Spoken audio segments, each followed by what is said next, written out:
Good morning, everybody. It is August 1st, Sunday. End of the weekend is upon us. We had a great show last night. It was a lot of fun. We've had a great time here in Cape Cod. We're going to hook up in a little while and go out for a band brunch. And because, excuse me, because the incredible Carol Lee is leaving us tonight. She has other stuff to do, and so she won't be doing the Vineyard gig. So we're going to be rearranging our set for the Vineyard to do some more Kate things, because that's really Kate's turf. You know, it's home base, and the Taylor family's always had a big footprint on Martha's Vineyard.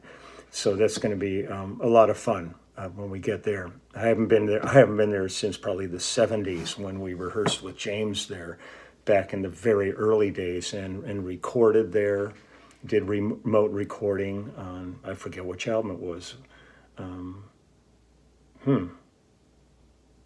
It was the one, oh God, I forget now. It was the one with the picture of us all inside of his framed house.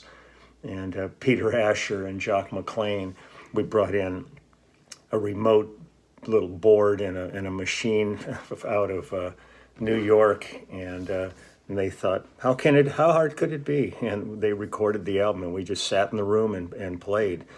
And it was great. There was one song, I think, on there, Money Machine, and James wanted to start out with a drone of a note from a chainsaw, and they took a tuner out there into the woods and a microphone, and he got his chainsaw and wound this thing up until it finally went to pitch, and it lasted just long enough to get the pitch, and I think, and then blew up the motor in it.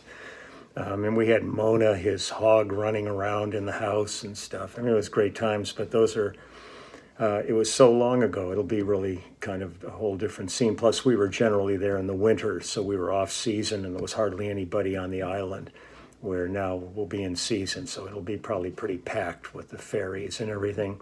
But so we're going to have a little lunch today, and then we're going to go back and kind of redo the set a little bit for the Vineyard, and then load the truck and head out. Now, we have work to do. Let's see. So I was thinking about some music today, and it's been interesting for me working like with Judith Owen as long as I have now. There's a thing with her writing and her singing and her piano playing that it's so intoxicating to me. And the other artist that struck me really very much the same way, I've been with her for a very long time, was Véronique Sanson. And I've done a few things over this past year and a half regarding Vero. And I thought today I would just visit some, because she's a monstrous pianist, really unique voice, tremendous writer and singer. I mean, she's the only artist I've ever gone on the road with that actually carries a concert Bosendorfer piano with her on the road. I mean, it's amazing. But she is fun and intense and brilliant and creative, and I just always have loved working with her. And I wish we had more opportunities to do things, but there were issues with France that I won't go into that caused me to stop touring with her over there. And it had to do with government and stuff, crazy, ridiculous stuff. But one of the coolest shows we did was, there was a tribute to Veronique that was live at the Franco Follies in 1994 in La Rochelle, France. And all these different artists came to do duets and sing along with her on all of her music. And it was a huge festival, and it was really beautiful. And they made a live album out of it. And what's the title of this? Comme il l'imaginant, I believe. COMMEILS L''IMAGINENT, just in case you want to look up any of this. And my French is total shit. I studied French in high school, and at the time I was going to school, they started you with grammatical language. Why? How about conversational language? The first time I got to France in, I think, 70 or 71, I got to a sidewalk cafe and I couldn't order any food. I could conjugate verbs, but I was starving. About all I could get out would be de Coca-Cola. I mean, it was so ridiculous. I mean, I guess things have probably changed dramatically, but to me, you should teach practical language, and then if somebody wants to move on with the language, then you start to get into the grammatical aspects of it and the nuances of language. But it was pretty frustrating.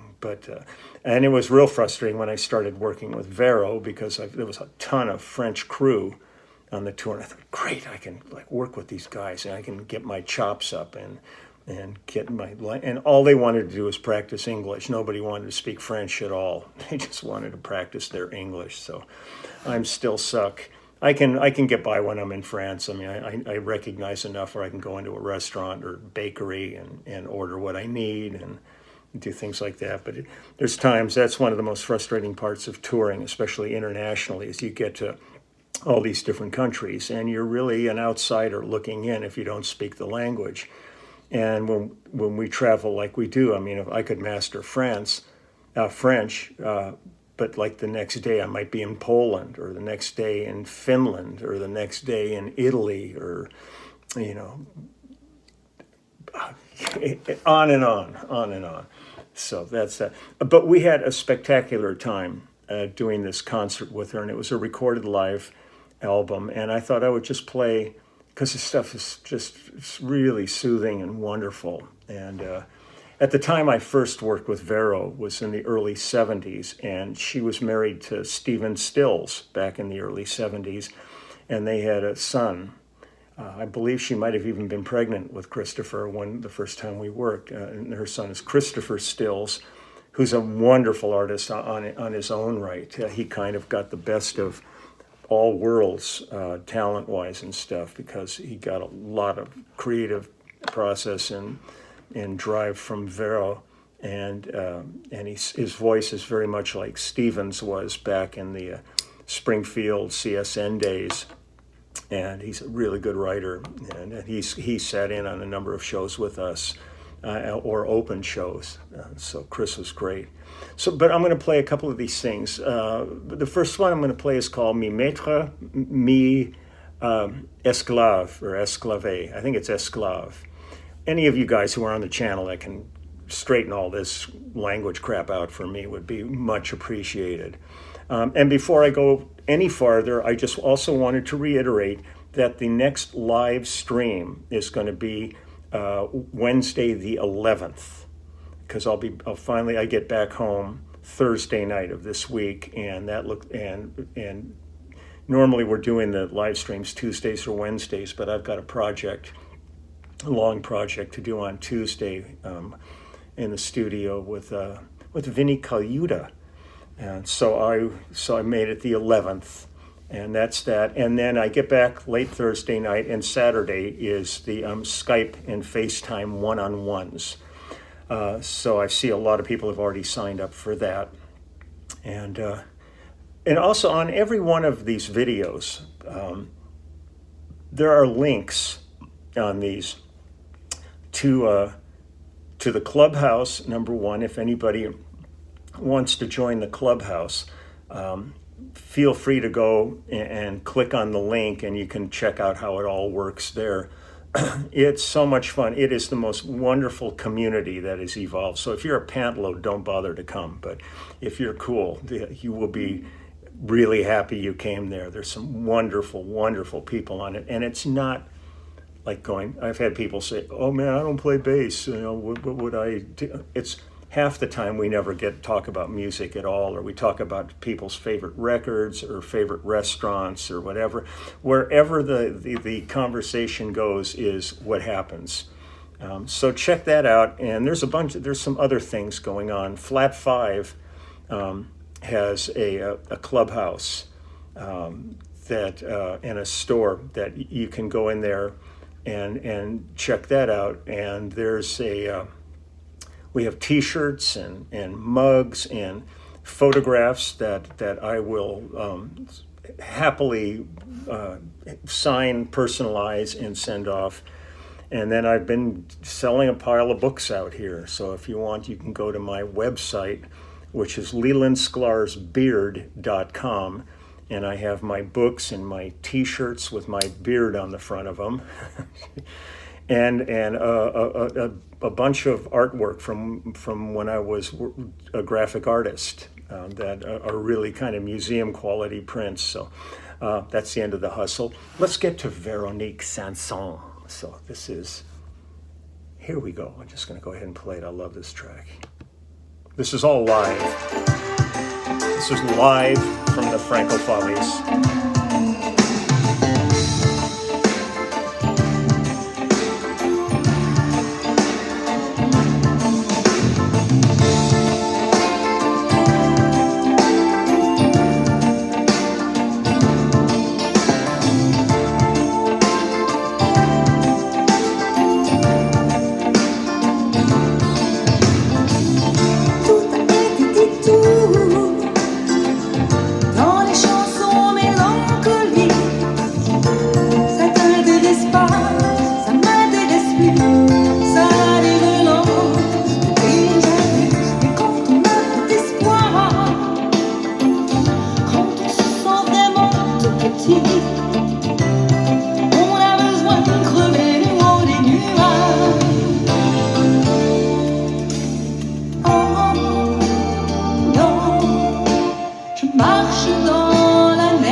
Before I go on, I will say that the band on this recording is myself on bass, Neil Wilkinson on drums, Mark Williamson on guitar and vocals with her Basil Fung on guitar, the great Hervé Leduc on keyboards and did arrangements on it, and the horn section was Lee Thornburg, Lon Price, and Nick Lane, and it was produced by Bernard St. Paul. There's several engineers involved on this project, and but basically it was all a live concert that was recorded. So it's really what you hear is what you get kind of thing. This is a song. I think I did this on a very early video, but it's part of this show, so I thought I would include it because it was a real interesting, beautiful piece of material. Le Temps et Assassin. But we're performing this with a group called Imuvrini, who are kind of they are the main, like the big act that came out of Corsica. And they did this as a duet, or not really a duet, but sang with Vero on this one. But they're really interesting. I mean, one of the guys plays hurdy-gurdy on it. There's a hurdy-gurdy solo in it. They're all really great musicians, and there's 3 singers. And they always kind of reminded me a little of like the Bulgarian women's choir, the way they harmonize, and there's not very little vibrato. It's these real pure tones that connect together. But this is one of my favorite songs that we played in this concert. So here we go, Le Temps et Assassin.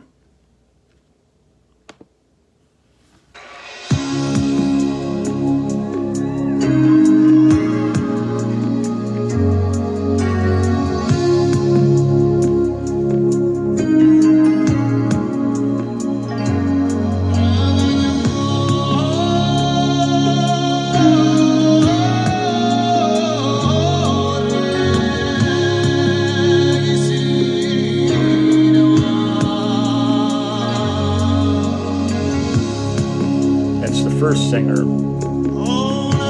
second singer,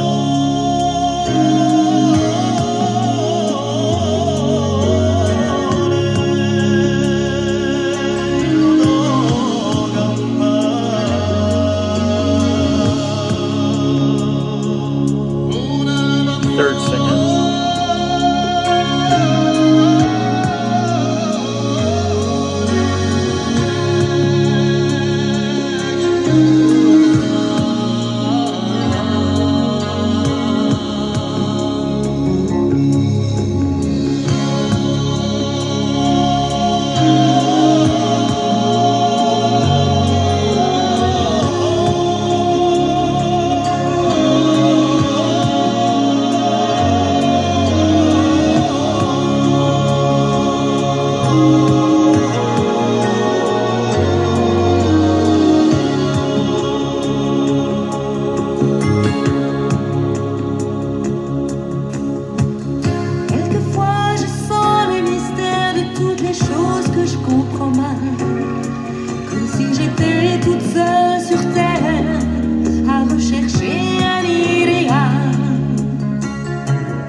L'amore mio le lasciò ed altri sogni un altro andò. Mi pare dans la miseria ou d'un pochi ci può tomber. Je veux plus rien, je veux plus rien, je veux plus d'amour, même je veux plus d'amour, même si j'étais seule, je regardais tout est cruel, faner les amoureux quand j'étais belle. Je veux plus d'amour, monsieur, j'ai brûlé mes maîtres, une amoureuse, j'ai peur de l'être pour avoir tout est cruel, faner ces merveilleux plus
Verdi solo.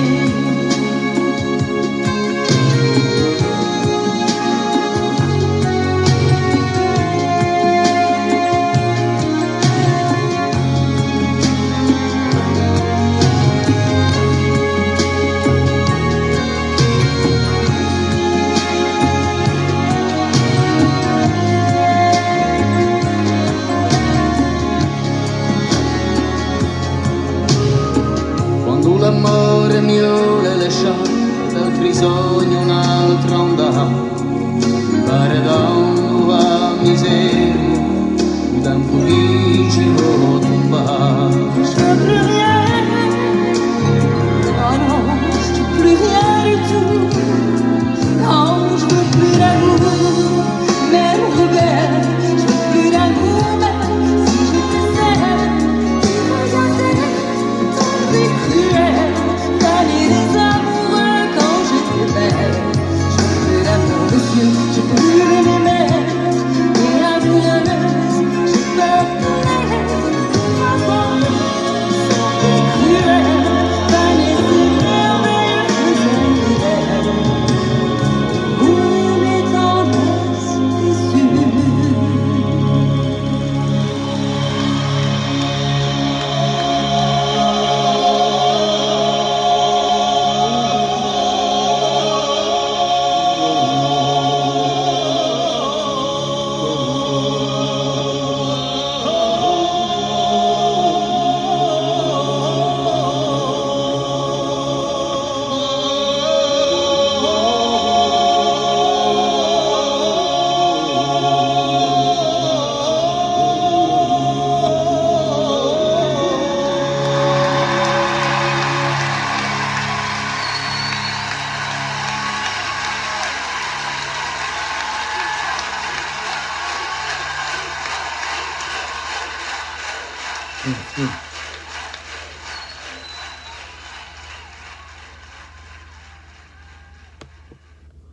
After this gig, we went on and we played Corsica with I Murvini, with Vero. It was really great.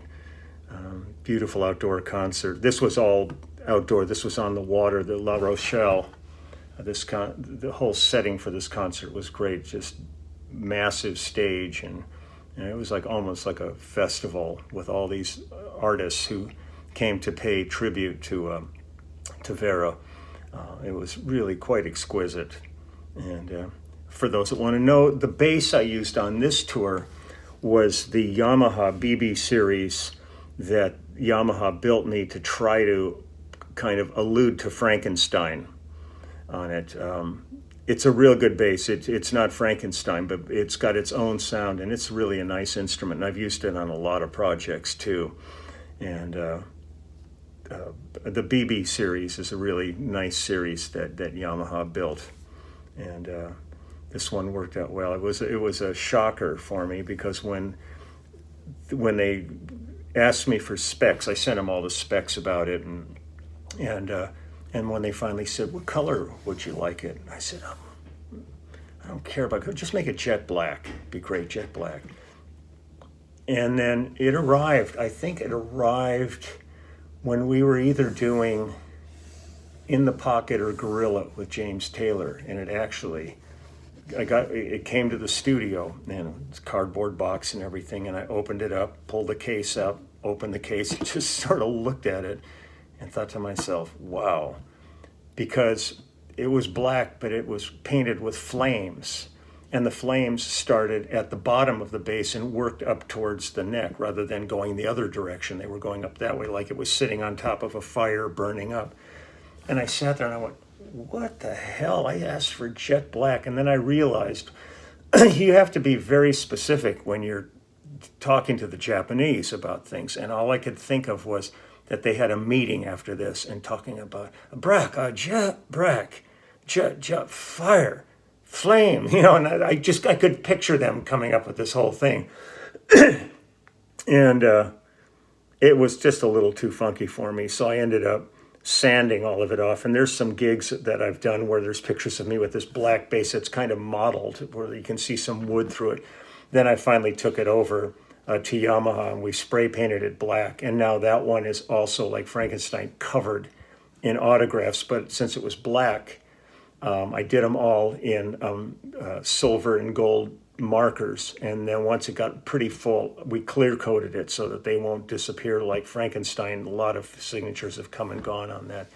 But that one is a fun one because that's the one I have, like Milton Berle and Bob Hope and Debbie Reynolds and Dick Van Dyke and Mel Torme and all kinds of people on that I've worked with. So I might drag that one out and play it some more. It's just been sitting at home. I know where it is.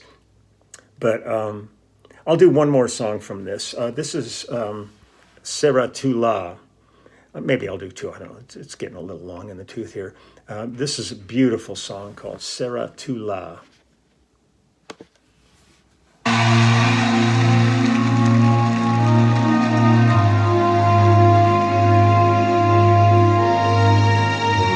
This is all Hervé Leduc on this.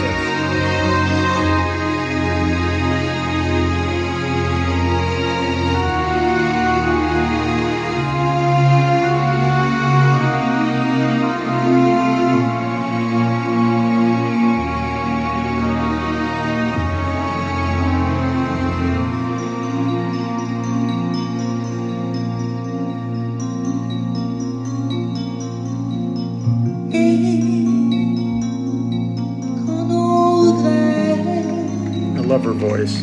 Viendront danser autour de nous, nous rendre fous. Seras-tu là pour nos souvenirs et nos amours?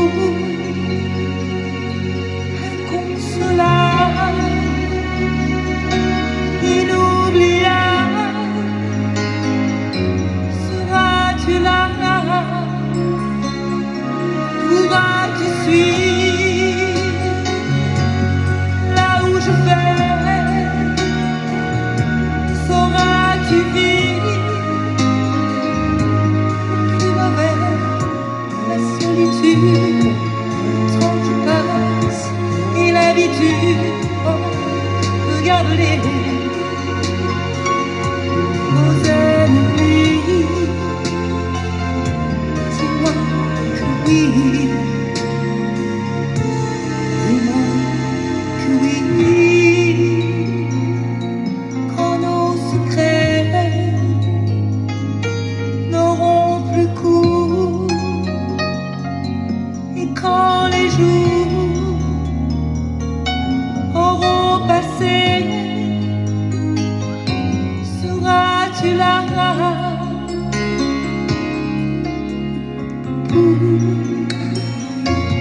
pour nos soupirs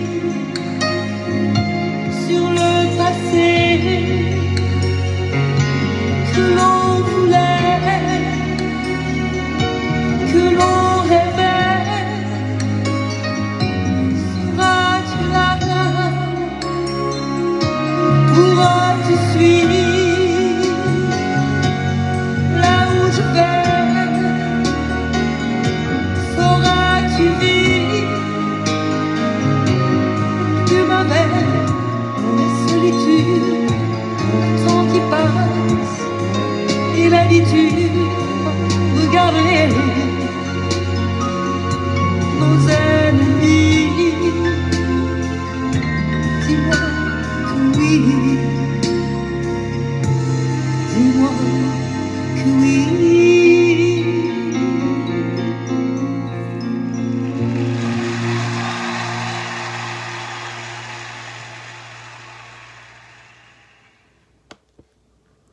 She's something quite special. I'm going to have to write her a note. I haven't talked in a while and see how she's doing. But she's still working. I mean, she's been at it for decades upon decades, but she has like this, she still looks youthful. She has this energy about her. An amazing writer. So there's some other songs here. Maybe I'll come back and visit, but I just thought she would be a really nice way to spend a Sunday. So I'm going to get running here and get ready for our little band luncheon. And we'll say goodbye to Kara. God, Kara Lee, dig her. She sings her ass off. Every night she comes on stage and we do a tribute to Ronstadt, and she sings "You're No Good." And man, does she take the house down with it. She's got pipes, and just an absolutely darling personality. If any of you watched our little luncheon that I filmed, the video, a couple of videos back, she's the one with all the curly hair in it, and she's just a completely wonderful character. So I'm going to get going, take care of what I got to do, and I'm going to wish everybody a great rest of their weekend. And topic of conversation, like last night, everybody's talking about, practically everybody in the place was masked. And numbers are going up. This is really getting kind of scary with the new variants and stuff and what's happening. So please, we've had so many vaccinations within our lifetimes for everything from diphtheria and smallpox and God, you just name it. And there's been vaccines developed to help, and polio and things like this for the most part have been eradicated. Why this one turned into the BS it did is just ridiculous. But the people that are really sick and in hospitals now and dying are the ones who are unvaccinated. Now, granted, there's going to be the occasional anomaly where the vaccine doesn't work for somebody or they get sick from the vaccine. But when you start looking at the numbers of the millions and millions of people that have had the vaccines, you're talking about like 0.0001% of 1% that are having the problem. And it's terrible for that person.